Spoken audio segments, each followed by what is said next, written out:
Hi, we're live. Kim Rhodes, welcome to the show. What's your story? Thank you for having me. I know you from such a crazy story when you were in the Palisades one day a couple years ago. You had a pink lemonade stand with your daughter.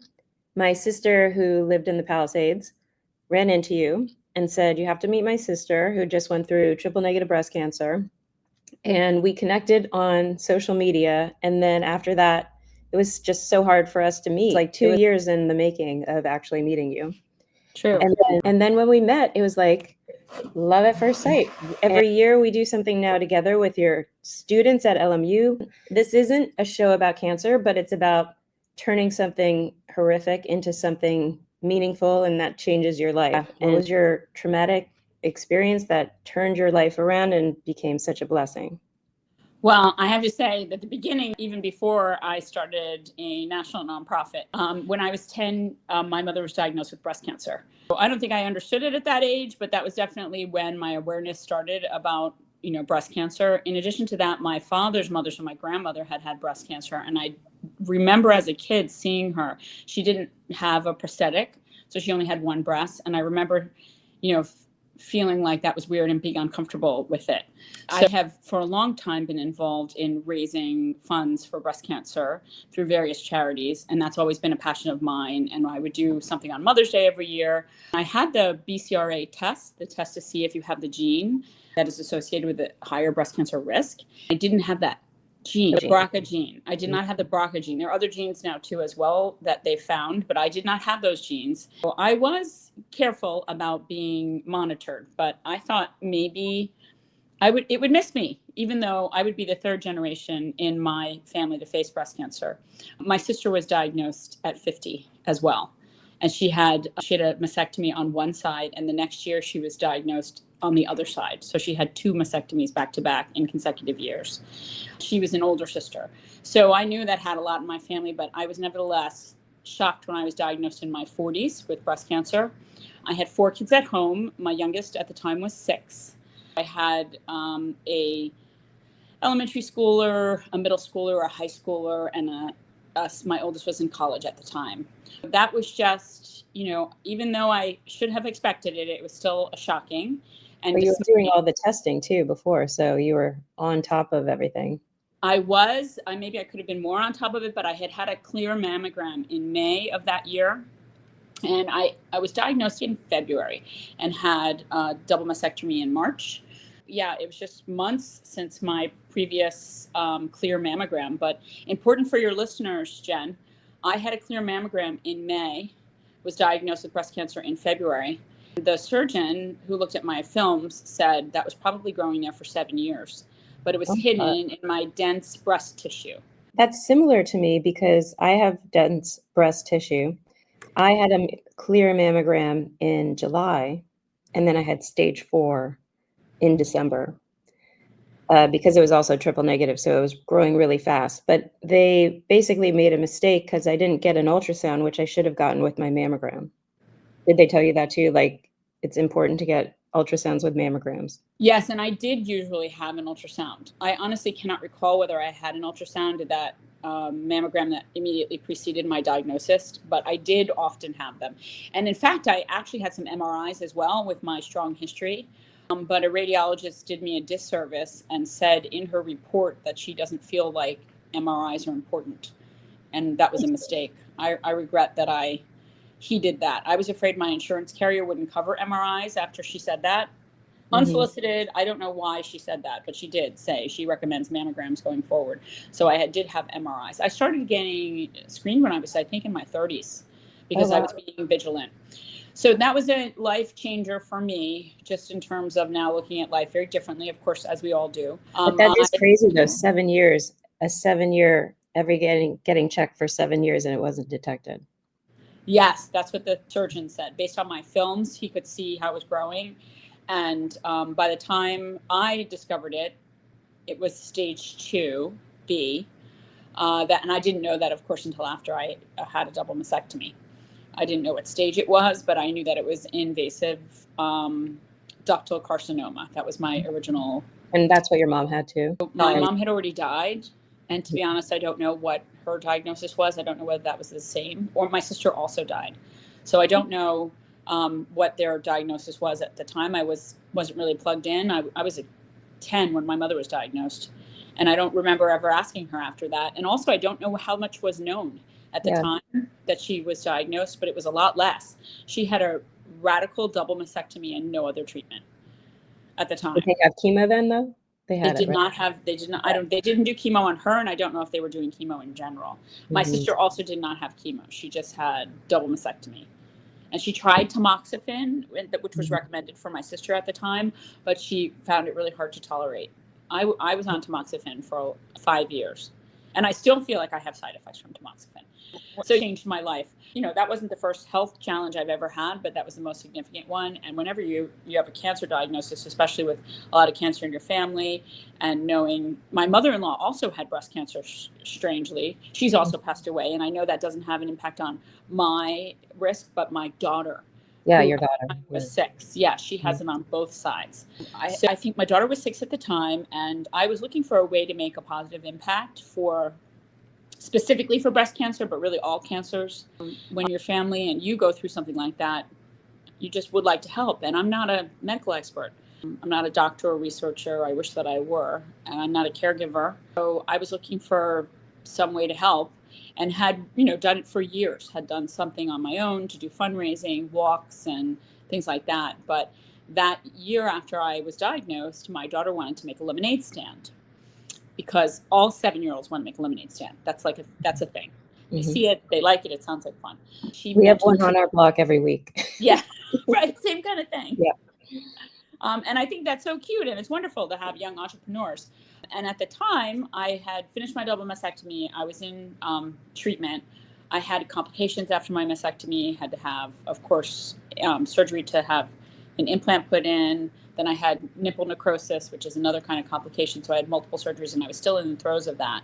And when she said she wanted to have a lemonade stand, I said, sure, let's do it for a good cause, though, because you don't really need any more money to spend on toys and candy. So we decided together that it would be something for breast cancer. And that's when I started to research, what would be the right fit for a donation, which I expected to be probably $10 or so, right? It's a lemonade stand by a 7-year-old. In researching, I personally feel very strongly about research. I think that research is what's going to make the difference. I think research is what has saved a lot of lives, and really hopeful for prevention and a cure in our lifetime. With respect to treatments, I had a double mastectomy. My mother had a double mastectomy. My grandmother had a single mastectomy. My sister had a double mastectomy. Mastectomy is not a treatment. It's, pretty barbaric. And I would like us to have better treatments and prevention. Yes. So I'm really, feel strongly about research. And when I went to research, I found the Breast Cancer Research Foundation, which is a very highly rated breast cancer charity, right? BCRF, according to Charity Navigator. And they donate, actually give to research as much as 90 cents of every dollar they raise. And so for me, that felt like the right fit. I think so many cancer causes, and particularly breast cancer causes, are amazing.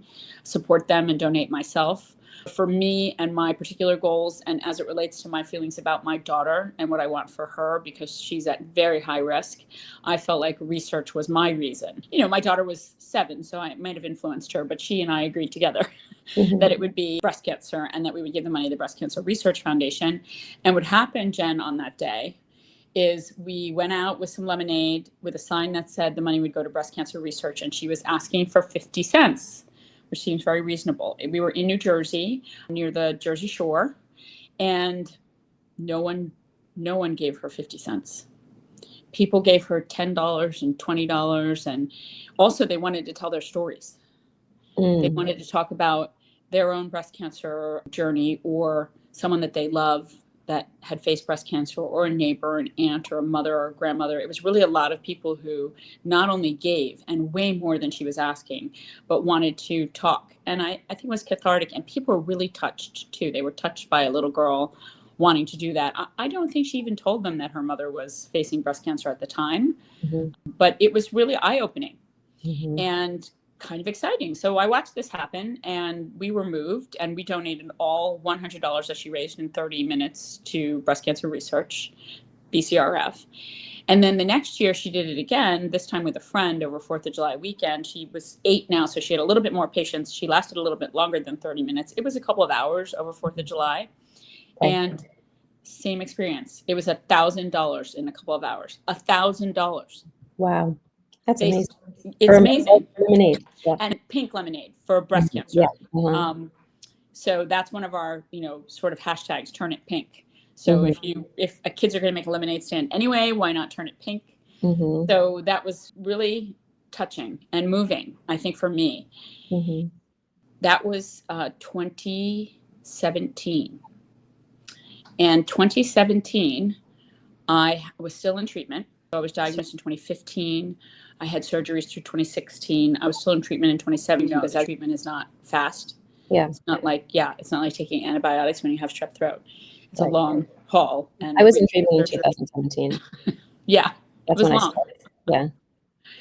I asked a bunch of friends to get on a conference call, and I told them about this story that I'm telling you now. And I was a particularly sympathetic person because I was going through breast cancer at the time. And I said, what if every parent whose kid wants to make a lemonade stand would consider turning it pink if they care about this cause? What if we could, bring hearts and minds together in unison and have a lot of others do this? Do you have any ideas? Could you help? It was just a bunch of my friends and moms. Everyone really pitched in and started thinking about who they could inspire to do a pink lemonade stand in their area. So as an example, you were in treatment at the time. Had I known you, and I wish I had, I might have called you or your family and said, do you know anyone who would want to make a pink lemonade stand to support breast cancer research? One of our goals was to raise awareness about breast cancer research. One thing about breast cancer that can be confusing to people is there are treatments, and you look at you and me. And they're so different for each type of cancer, but like for research, I know if I had been diagnosed just 10 years prior, it would have been major not happening, Right. It would have been much worse. Yeah, I would have not been here. Yeah. So. But I've noticed that people seem to believe that we're really far along in breast cancer research and that breast cancer is very treatable, curable. I hear that from people because I talk a lot about breast cancer because of my involvement in the area, and that's a misnomer. So there are treatments, and you and I are living proof of treatments, thank goodness. But there's a lot of people for whom treatments don't work, or they exhaust all their treatments. The idea that people don't need to be worried about research or don't need to be donating to research, that's not true. So one of the other things that we focused on is raising awareness about the importance of research. And that we don't have a cure, and that it's important to get better treatments. Even though treatments exist, they're not great. Mastectomy is not a great treatment. Chemo is not a great treatment. It's great that there are treatments, and that's what my oncologist said to me. She said, you're one of the lucky ones because you can be treated. And I understand that coming from an oncologist because they treat people who, don't have options. So I agree with her on that. However, I will say they're not great treatments, and there could be much better treatments. And since it's 1 in 8. With preventative care too, because what I've been noticing just the last couple of years, so many people that are in their 20s and 30s are getting breast cancer. Remember that being the case when I was in my 20s or 30s. Maybe I didn't. This wasn't my world, but. And what you've noticed is supported by research. There's an increase in younger women getting breast cancer, being diagnosed with breast cancer. And it's a phenomenon, and it's also a development that's concerning because those women have trouble getting insurance coverage and even testing for breast cancer. One of our big supporters, who's amazing, she lives in Atlanta. She was diagnosed in her 30s because she pushed her doctor, who initially told her not to worry about it. She was too young. And she pushed, and she paid out of pocket for her screening, and then discovered that it was actually breast cancer. Yeah. That's a huge lesson just to advocate, and because I've heard so many of those stories. Yes, self-advocacy is so important. So in 2017, after the second pink lemonade stand where my daughter and her friend were so successful, that's when I started to work on inspiring others.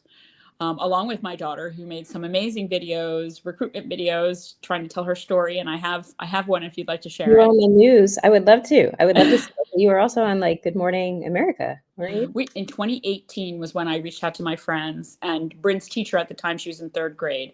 And a lot of friends and family either did a lemonade stand themselves with their families, or they asked others to do it. And some of them even traveled to far-flung places. We lived in Philadelphia at the time, and one of Bryn's classmates at the time traveled to Alaska on a vacation and brought the pink lemonade stand poster that they had made in Bryn's class with them and held a pink lemonade stand in Anchorage.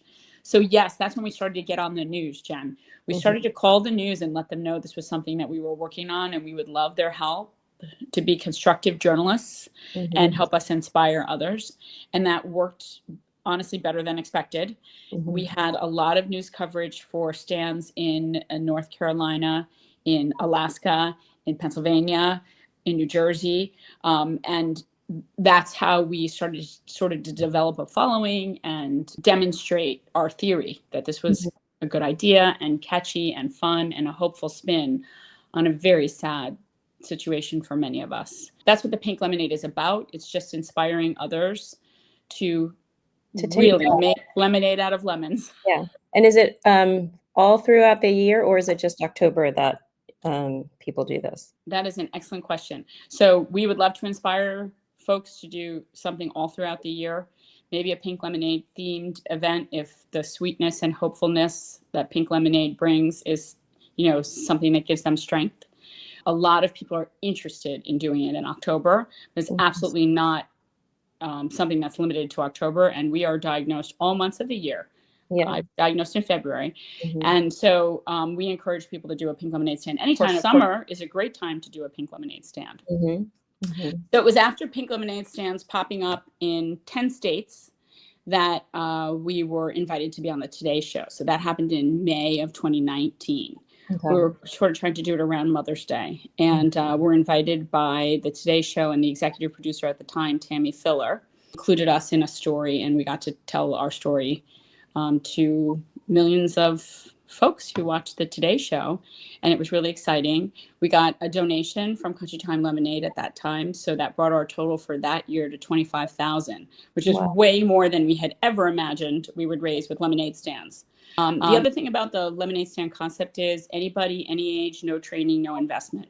So a lot of things that you can do to help cancer patients costs money, require training. There's an age limit. If you want to volunteer in the hospital, you can't do that if you're 6, which my daughter was 6 when I was diagnosed. So that was the other thing about this idea, that anyone of any age could do it.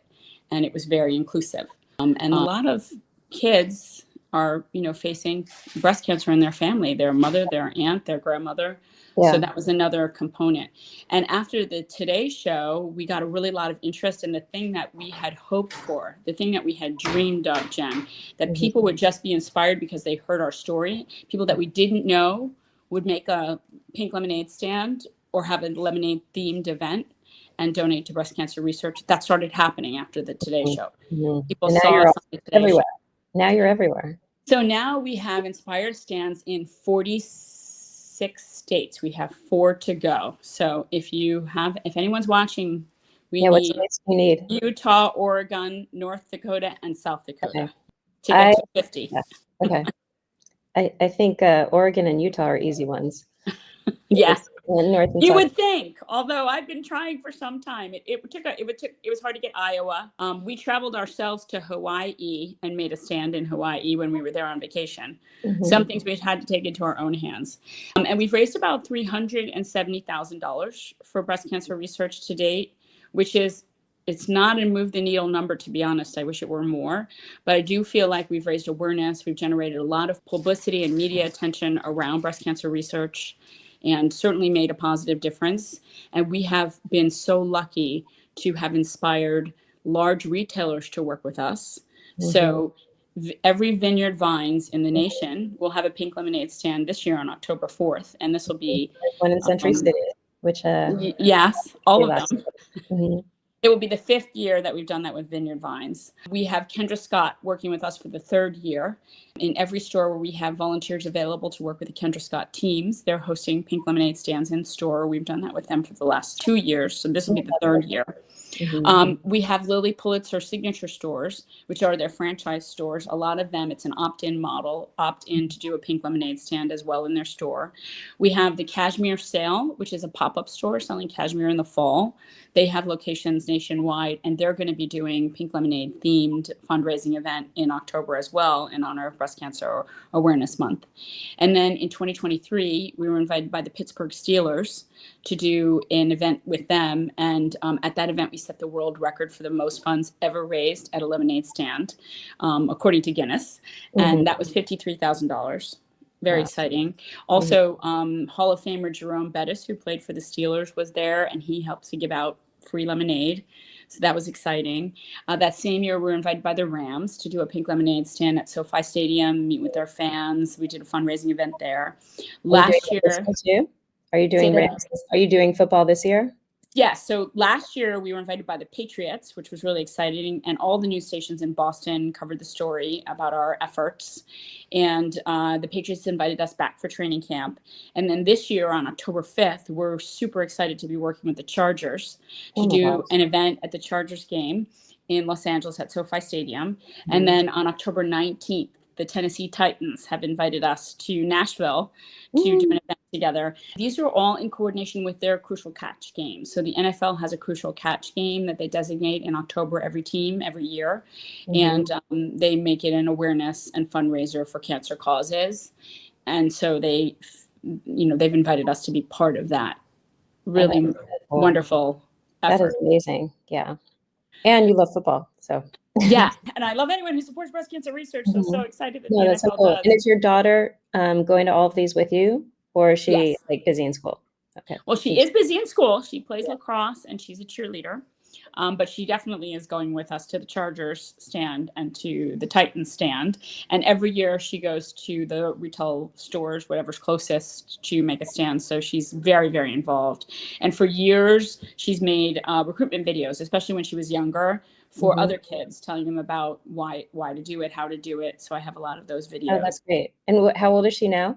So she's 16 now. She's a junior in high school, and she's been recognized for her efforts. She was named a Young Hero by the Barron Awards, which is an award that is offered to youth across the U.S. and Canada, and they choose 25 a year to be honored. So that's exciting. And she was also honored by the Congressional Medal of Honor Society. She was a finalist for the Citizens Award. So she's received a few awards recognizing her contributions.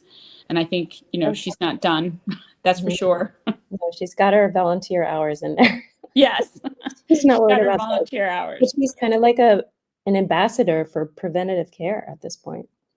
Yes. Yes. Well, and she needs to be for her own health. That's really important. Now, you were tested for BRCA and negative. Was your husband ever tested for BRCA? No, that's a good question. I don't think he has been tested for BRCA, but he should be. He should be, just because, and I don't know when is your daughter supposed to get tested, or does she need to get tested for BRCA? Well, you make a good point. I was thinking she didn't need to get tested, but you're right. My husband hasn't been tested, and his mother did have breast cancer, so it would make sense to have him tested as well. I have been tested, and I've tested negative for genetic links to breast cancer. Yeah, I had the BRCA, so that's why I have the BRCA. I got it. You do. Yeah. You have BRCA. Yeah, from your dad. Out from my diagnosis. But then when I was diagnosed, they tested me and they were like, you have BRCA. Let's test your mom and your sister. They were negative. They're like, oh, let's test your dad and your brother. My dad and my brother were both positive. Oh, wow. Yeah, So I didn't know that. That's a good idea. I'm going to have my husband test and see if he has a genetic link. Because I think that's fairly new too. I don't remember that they were doing a lot of testing, although that makes sense. I think they just didn't assume guys could have it, but they definitely can. And they just have to watch out closely for prostate cancer. And there's like a very small chance of breast cancer, but it's not like 80% or whatever. Yeah, he should have the test anyway for his own health, but also for my daughter, that would be super helpful. My hypothesis is, although I'm not BRCA positive and I don't have any of the known genetic links, I probably do have a genetic link. They just haven't discovered all of them yet. Yeah, they just don't know what it is. Yes, exactly. Yeah, so that's my story. We're not giving up. We're going to just keep doing what we're doing because it's working, Hmm. and it's exciting. And if we can inspire anyone to do anything to support breast cancer research, I think that's a win. The other thing that we've done is I discovered early on that I, really needed help, and we're all volunteer led. I'm a volunteer. Bryn is a volunteer. Everyone who works with the Pink Lemonade Stand Challenge is working on a volunteer basis, and I kind of like that. It's a passion driven mission, but I definitely wanted to get some help from other people who are passionate about this cause. And after a few years, getting help from my own children who were teenagers at the time Hmm. with social media, website, creative content. I'm not a native on social media for sure. Yeah. After a few years of asking my kids to do it, and they were helpful, but being my kids and teenagers, there was a little bit of, oh, mom, come on, Hmm. you can do that yourself. I thought maybe other people's kids would be more helpful than my own. That's what led me to establish an internship, a college internship for students who were interested in getting real world experience, applying Hmm. what they're learning in school. A lot of students do it for credit. So over the last, I started the internship in 2019. Are We've these had LMU students or a different set of all students? schools, all schools. I advertise, I market or promote it on Handshake, which is Okay. a platform that most universities use for a job posting board. And so we've had students from colleges all over the country, which is perfect because that aligns with our national focus, our 46 states, hopefully 50 soon. We've had about 150 student interns. It's a part-time internship. It's all remote. Many students do it for credit at their Hmm. school, and it's volunteer based. But we are only asking for 5 to 10 hours a week from the students. Okay, so it's And they've made a doable. huge positive difference. I have had the pleasure and honor of being a reference for many of the student interns. Several have, landed wonderful careers, have 2 in med school right now, 1 in law school. So many have kept in touch, and I'm pleased to continue to be a part of their lives and a little bit of a mentor. We were talking about mentorships. Yeah. There's Well, mentoring I love involved as well. like what you do. It's so helpful for what your mission is, but it's also so helpful for the young kids, and then they're helping you. It's just like it's such an amazing community and platform that you've put together. It's so Thank cool. you. That's the It keeps idea. growing. When is the next lemonade stand? On October 4th, Vineyard Vines nationwide will be making lemonade stands. So that'll be over 100 lemonade stands. And then October 5th is the Chargers game. Right. Then the Okay. following weekend, volunteers can make a stand in coordination with Kendra Scott stores nationwide, and they can choose October 10th, 11th, or 12th. Okay. Then October 19th is the Titans event in Nashville. And October 24th, as I mentioned, is the Cashmere Sale. They're going to be launching pink lemonade themed events nationwide in their pop-up stores. Hmm. So those are some of the things that we have. And then in addition to that, I don't always have notice, Jen, of Yeah. people who are doing pink lemonade stands because they find us on social media, they hear about us on media, and they make their own stands. And then I just see them pop Hmm. up on our fundraising site where you can create your own team, make your own stand, and make your own donation. So I've had people, that I don't know, and I don't even know how to reach them because They just send the money in after they're their. just sending money Yeah. in. Yep. Well, let's talk about the links that people can find you and find out more and join and help if they want. Yeah, amazing. So we have a website. It's www.pinklemonadestandchallenge.org. And then, of course, we have social media presence on all platforms. When you Lemonade. go on our website, there's a drop-down menu. If you choose Make a Stand, there'll Hmm. be a full set of instructions on how to make a stand.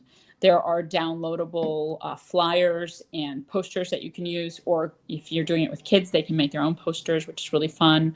Volunteers and supporters make pink lemonade stand poster parties at school, at camp, at Girl Scout troops, sporting and athletic teams make pink lemonade stand poster party where they teach the kids about the pink lemonade stand challenge. It's a challenge and try to get others to do it.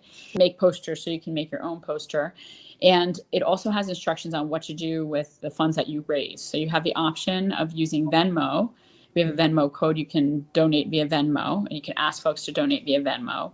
Or you can donate via credit card, which goes directly onto the BCRF website where we have a team set up.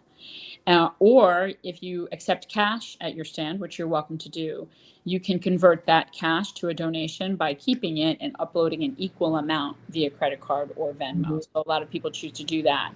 It's recommended that you don't send cash in the mail. So we want to give people an idea for how to convert cash. Mm-hmm. And it's so logical and kind of easy to understand, but a lot of people don't think about it. What do you do with the cash? Right. People get stumped. So we just make a recommendation for a way to handle the cash. And then if we have a volunteer making a stand and they'd like for us to do public relations for their stand and call the news and get the news out there, then there's a way to do that. You can ask on our website to be connected to us via email, and we can send PR out. So where I met your sister, we did a stand in the Palisades, and the Pali News did a story. I have the story for you. I can send you a picture. They came, took some pictures, and did a story. And how many people are involved in that stand, since I didn't see it? Yeah, good question. A student who was at a local school, I'm not sure if it was Pali or a different school, whose name is Emmy Pines, and it was some of her friends, as well as Britt and I. So I think we probably had 8 to 10 people at the stand. And also a lot of times the families come. That's a lot. Yeah, that's cool. So yeah, it was a lot of people. And we then wore this t-shirt at the stand and then wore it into the Palisades. We were at the village. And that's where I met your sister. And she saw the shirt and asked about it. Yeah. And she was like, oh my God, you have to meet this person. Right, exactly. That's what she said about you. And you are doing incredible things. I'm like in awe of all you do and your energy, and it's really powerful. Went to hear you talk about all you've done and how moving it is and how you've really made this a mission. And yeah, thank you. I mean, in the beginning, it was like the biggest passion that had to happen like right away. And now I'm learning it's really about the process, and you just keep going and growing and showing up, because I put a lot of pressure on myself to cure cancer and help everybody live.